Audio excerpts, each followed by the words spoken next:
Ертеңінен Төлеген мешітке тағы да келді. Қара орамалды Ниса өзге әйелдермен бірге кешегі жерде жолдың шетінде әңгімелесіп тұр екен. Бұл жолы асыр салып ойнап жүрген балалар өздерінің ағасын көргенде қуанып, Төлегенмен жапар-тармай сәлемдесіп жатты. Ол қалтасынан кәмпит шығарып, бәріне таратып берді. Айсамал Нисадан ажар емес. Төлеген оның қасына келіп, шоколад ұсынды. «Қалайсың, Айсамал?» Айсамал күлімсіреп Нисаға қарады. Ниса ала ғой дегенде қолымен белгі бергенде ғана шоколадты алып, «Рахмет, аға», деді. Төлеген Айсамал екеуміз әңгімелесіп, серуендеп қайтсақ бола ма деп рұқсат сұрады. Ниса: «Я, сендер қыдырып келіңдер. Мен әлгі мекемеге барып, анықтама қағазы дайын болды ма екен сұрап білейін», деді. Төлеген Айсамалдың қолынан ұстап, мешіттің кең ауласында арлы-бері қыдырыстап жүрді. Айсамал оған өзінің көрген білгендерін айтып, мешіттің құбыла тұсында тұрған кеңселер мен құлпытастарды қайдан пайда болғанын, гүлзар бақтағы әр түрлі гүлдердің қалай аталатынын, тіпті осы маңда жүретін мысықтардың қайдан келгенінен шейін қызыға сұрады. Мешіттің алдындағы алып шынарға қарай жақындай бергенде, бірақ түсті көбелек бұларға жол көрсеткенде қалықтап, тура алдарына ұшып бара жатты. Оған мәз-мейрам болған Айсамал қуалай жөнелді. Көбелек жетім қыздың көңілін көтеріп, бірге ойнап бара жатқанда еді. Кенет алып шынарға жақындай бергенде, ақ көбелек кілт жоғары көтеріліп кетті. Айсамал басын көтеріп, төбеге ұзақ қарады. Содан кейін қуанышын жасыра алмай секіріп, қол шапалақтады. Төлеген ағаштың түбіне келіп, көк шөпке жайғасып отырып, «Айсамал, сен қазақ тілін ұмытпапсың ғой, жарайсың. Қазақстанда ата-әжем бар ма?» деп оны сөзге тартты. Қыздың көзінен сағыныш оты жылт ете түскендей болды. «Ата-әжем жоқ», деді ол жеңіл ғана күрсініп. «Әке-шешемді сағындым. Мамам қайда? Папам тірі ме екен? Сіз білесіз бе? Нисан апан айтып еді ғой, олар құсқа айналып кетті деп». «Қандай құсқа? Мына құстар сияқты ма?» деді ол тап сол сәтте нанға таласып, дауысы саңқ ете түскен шағаларды көрсетті. «Иә, бұлар шағалалар ғой, теңіздің үстінде ұшып жүреді, балық аулайды». Айсамал күлімсіреп шағала құстарға мұқият қарап алуға тырысты. Ал әке-шешесінің құсқа айналғанына сенді ме, жоқ па, ол жағы белгісіз күйде қала берді. Сонан соң Төлегенге қарай бұрылып, мен мамамен бірге теңіз жағасына барғанымда шағаларды көрген едім. Олар бізді қалада да болған. Мүмкін мына құстар сол жақтан ұшып келген шығар», деді. «Иә, әбден мүмкін. Демек, сендер бұрын теңіз жағасында тұрғансыңдар ғой, солай ма?» «Иә, ол жақта туған туыстарым бар ма? Аға әпкелерін білесің бе? Ұмытқан жоқсың ба?» Айсамал үн қатпады. Тек білмеймін дегендей ақырын ғана басын шайқады. Сонан соң, «Аға, сіз шағалалар туралы ертегі білесіз бе?» деп сұрады. «Иә, білемін. Ендеше маған айтып бересіз бе?» «Әрине, айтып беремін», деп Төлеген енді шағалалар туралы оқыған бір ертегісін есіне түсіре бастады. Ертеде ешкі жүні бөртеді де, осы Стамбулда бір үлкен қала болыпты. Ол шаһарды патша билепті. Патшаның сүйікті қызы сен сияқты сұлу екен. Сондықтан да әкесі қарамағындағы ел жұртқа қызына сұқтанып қарауға тыйым салыпты. Ханшайым сарай қызметкерлерімен серуенге шыққанда ел жұрт оған тік қарамау үшін барын иіп көздерін төмен түсіреді екен. Айсамал кенет Төлегеннің сөзін бөліп, «Ал ханшайымға қараса не болады екен?» деді. «Қараған кісіні дар ағашына асады», деп Төлеген ертегісін ары қарай жалғастыра берді. Бір күні Ханшайым серуенге шыққанда бір жас жігіт патшаның тыйым салынғанына қарамастан басын көтеріп оған қарап қалады. Сөйтеді де Ханшайымға өлердей ғашық болады. Таңды таңға ұрып, Ханшайымның сұлу жүзі көз алдынан кетпейді. Күндіз күлкі, түнде ұйқыдан айырылады. Енді онсыз өмір сүре алмайтынын түсінеді. Басы кесілсе де, Ханшайымды тағы бір мәрте көруге ынтызар болады. Ханшайымды оны ұнатып қалады. Жігітке зияным тиіп кетпесін деп апталап алтын сарайдан шықпайды. Ақыры шыдамы таусылған жігіт жасырынып сарайдың биік қамалына шығып Ханшайымды көреді. Екеуі бір-бірімен үнсіз сырласады. Жігіт Ханшайымды сүйетіндігін айтпақ болғанда патша нөкерлері оны көріп қалып ұстап алады. Сөйтіп, қаһарлы патшаның алдына келіп келеді. Жігіт патшаға бар шынын айтады. Онсыз маған өмірде мәні жоқ дейді.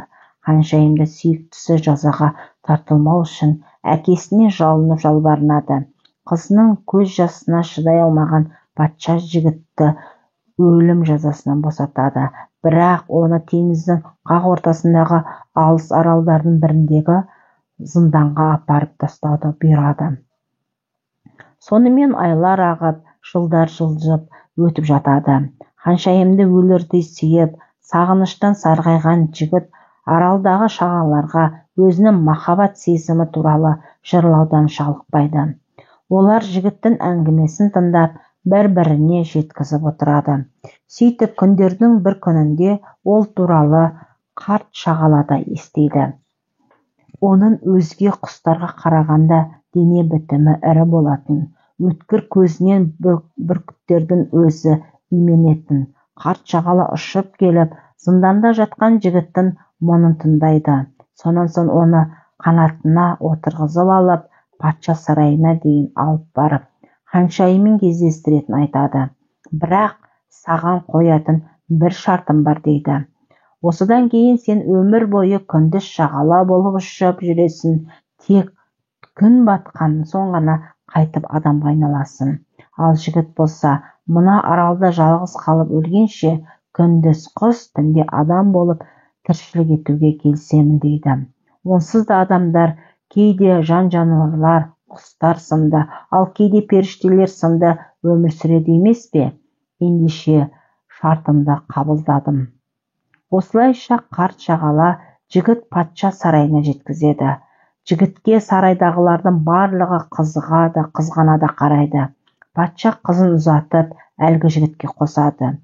Бір-бірімен қауышқан ғашықтардың қуанышына шек болмайды. Бірақ жігіт өмір бойы таң атқанда шағалаға айналып, қас қарайғанға дейін теңіздің үстінде ұшып жүретін болады.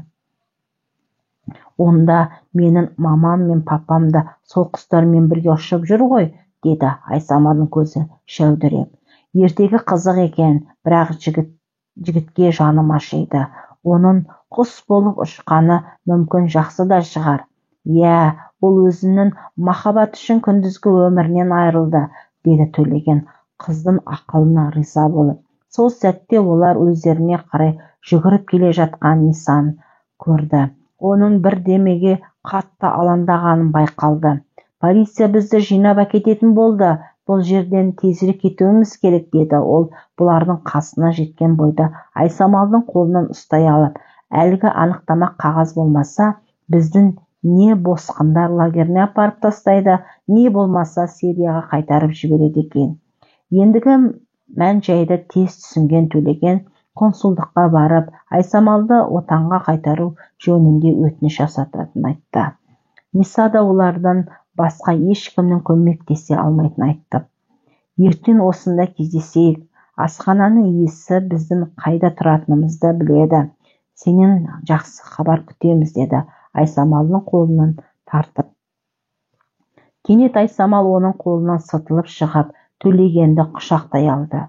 Төлеген оны бетінен сүйіп, ертең кездесеміз, сонда мен саған тағы да бір қызық ертегі айтып беремін, деді. Ниса төңірекке алаңдай көз тастап, қызды өзіне қарай тартып, сөйтті де асығып кетіп қалды.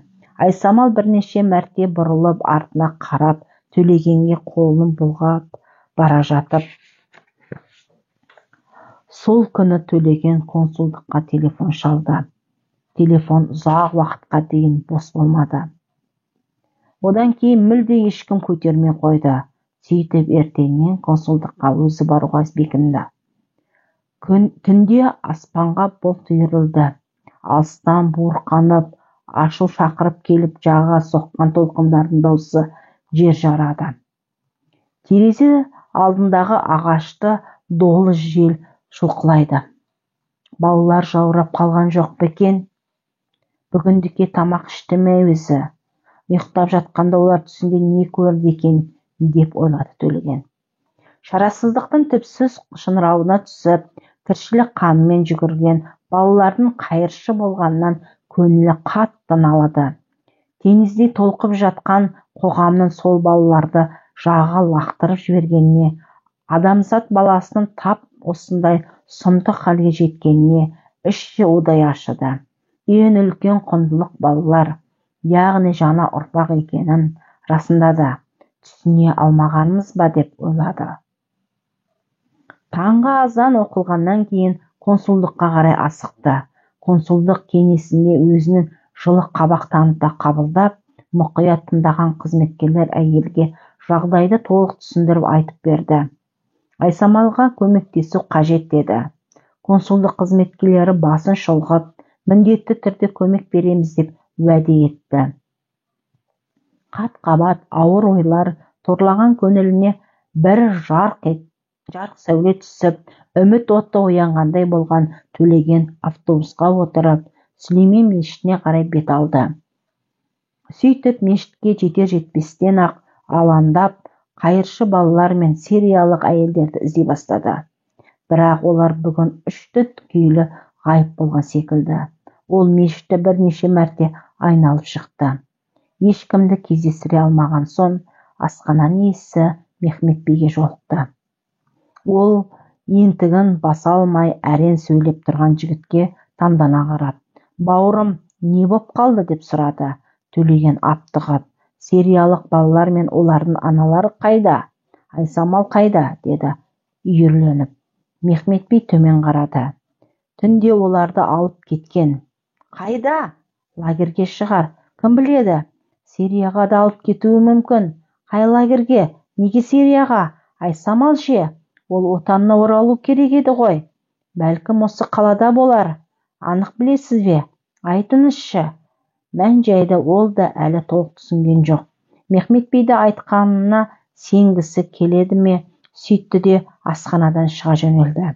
Сонан Мехмет бидің оларға енді бір Алла ғана көмектеседі деген дауысы естілді. Төлеген өзінің қолынан ештеңе келмегеніне өкінді. Айсамал секілді ондаған, жүздеген, мыңдаған балалардың тағдыры белгісіз бір тылсым. Түнек толқындардың қақпанына айналып бара жатқандығын ойлап, жан шырқырады. Кенет теңіз үстіндегі шағалалардың шулаған дауысы жеткендей болды құлағына. Олардың үні бүгін әлде қайда ащы, зарлы еді.